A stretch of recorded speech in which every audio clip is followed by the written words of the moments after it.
Okay, let's be real. Being a creator isn't just about filming and posting.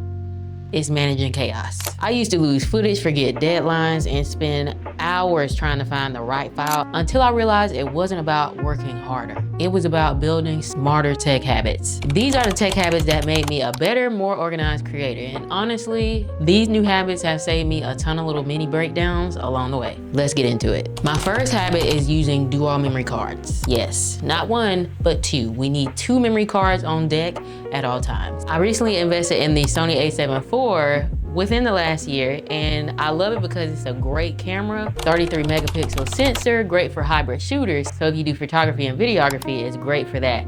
But one of the main reasons I got it was because it has 2, not 4, 2 memory card slots. And I have both of those cards recording simultaneously. So one is primary and one is backup. So if one ever corrupts, which that has happened to me before, and I was not able to retrieve the footage. If that happens, I have that backup and I still have the footage that I shot. So I always know that my footage will be safe. Regardless of you filming for yourself or for a brand partnership, filming takes time. And doing all of that work, putting all that effort in, just realize your card messed up. That is the biggest defeating feeling. So if you can, I do recommend getting a camera with dual memory card slots. It's not a necessity, but it has helped me become a better creator. Second habit, I like to back up my footage immediately after filming. The files are not just on my camera, they're also on my computer. That's 2 places. But to make it even safer, I have a 14 terabyte external hard drive. That hard drive is everything to me because that is where all of my work lives. So I'll transfer those same files onto that hard drive as well. So how we talked about if something happens to my memory cards, well, if something happens to my computer,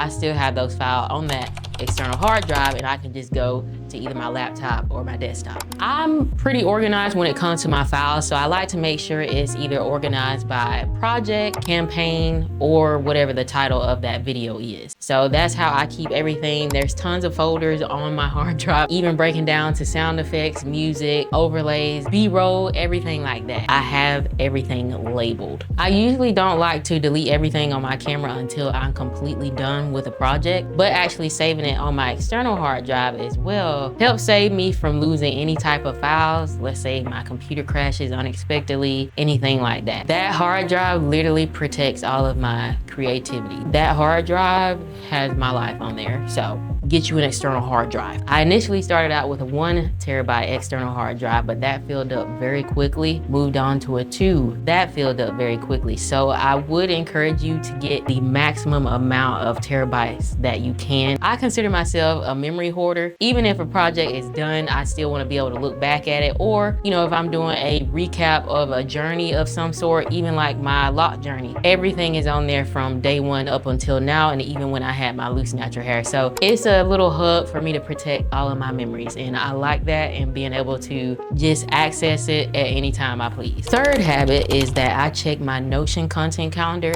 every single morning. It's part of my routine. I might have my breakfast in front of me and I go straight to Notion. If you're unfamiliar with Notion, I did talk about this in a past video, so I'll make sure to link it up above. So if you're interested in that, you can go ahead and check that out. But that's where I plan all of my content a month in advance. I know some of y'all probably winced at a month.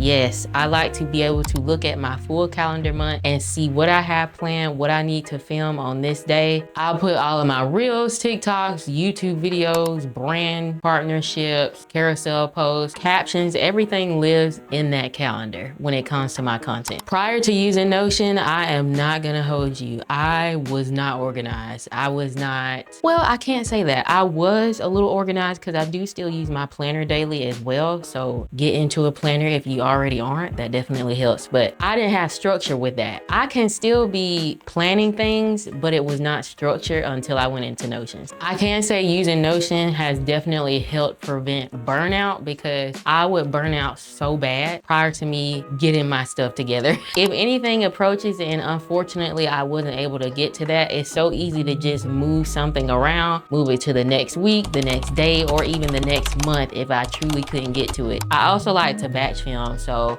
I'll batch film one day, batch edit the next day, the very next day, prepare everything to post. Now, sometimes I'm unable to stay strict on that schedule just because we do have a business outside of this. So that has gotten significantly busier. I'm not complaining. We are grateful for that. So I am actually trying to be more disciplined in that area. Like, okay, don't move nothing around. You need to make sure you film everything on these days. You need to make sure you edit everything on these days. It's easier said than done because we know life be lifing. But I can say Notion has definitely gotten me all the way together, especially from what I used to be like. So I definitely thank Notion for that. I can say Notion has definitely helped me hold myself more accountable when it comes to uploads and content, and as well motivates me. Like when I see it on the calendar, I'm like, okay, I can do this. I can post this many times this week. I can post this many YouTube videos this month. My fourth habit is something I like to call a tech reset day. Once a month, I like to go through my laptop and my desktop just to clean up any files that I wasn't able to get to that month. So it's pretty much like a massive purge that I do on both of my devices. I like to delete any old files, any duplicates, just pretty much anything that doesn't need to be there anymore, or like, let's say music or sound effects I really don't care to have in my library anymore. I'll clean that all up. I'll back up everything I need, and let's say if I didn't organize something right away, I'll go in and do that, and I'll just make sure my desktop and files are pretty much clutter free because I cannot stand a mess in the house or in the computer. It sounds small, but it actually can be a lot if you haven't been keeping up with it. And I'm all about a clear space equals a clear mind. And that's not just physically, but digitally as well. I've noticed that I plan easier, edit faster, and I'm less stressed when everything is organized. I like to try to keep it that way. And if I wasn't able to do it that month, that tech reset day is gonna get me all the way together. So those were the 4 simple tech habits that have made me a better creator.